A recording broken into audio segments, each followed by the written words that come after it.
This isn't a movie.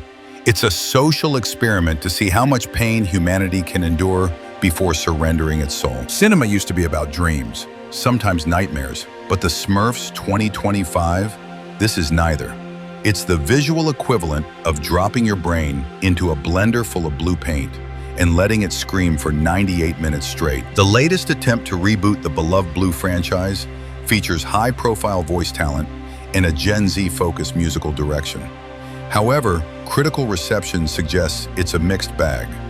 While some reviewers noted a fun, chaotic, and occasionally touching tone, most critics agree it's one of the laziest animated films of the year. The plot, involving Papa Smurf being captured by evil wizards and Smurfette being sent on a mission to the real world, has been described as a derivative rehash of previous films.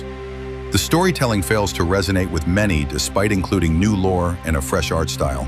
Some critics suggest that the franchise's simple premise is unsuitable for feature-length films. The voice cast, including Rihanna as Smurfette, Natasha Lyonne, Dan Levy, and James Corden, received mixed reviews.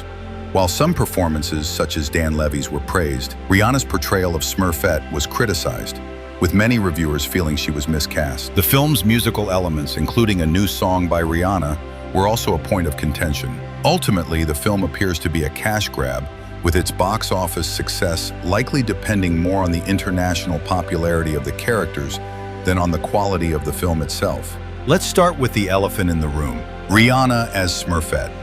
Whoever approved this deserves to be locked in Gargamel's basement forever. Rihanna is many things: a singer, a billionaire, an icon. But a Smurf? She radiates intergalactic calm. Watching her voice a squeaky blue, mushroom-dwelling creature is like hiring Shakespeare to write Hallmark cards. The story? Oh, you wanted one? Too bad. Instead, we get the usual Smurf village is in danger nonsense stretched thinner than a pancake in a cosmic vacuum. Gargamel returns, again, this time with a CGI cat that looks like it was rendered on a Nintendo DS. The Smurfs must learn teamwork and believe in themselves. Revolutionary stuff. And the tone? Oh, the tone. It tries to be a meta-comedy, winking at the audience with Marvel-style banter. But watching the Smurfs crack TikTok jokes is like witnessing your grandparents dab at a funeral. Every joke falls flat. Every attempt at relevance feels so forced, as if the executives are screaming, "Please clap," through the screen. The visuals? Imagine a world submerged in radioactive coolant. The blue is so intense that you'll walk out of the theater seeing avatars in your peripheral vision. The CGI mushrooms glow like mutant neon lamps from a bad acid trip.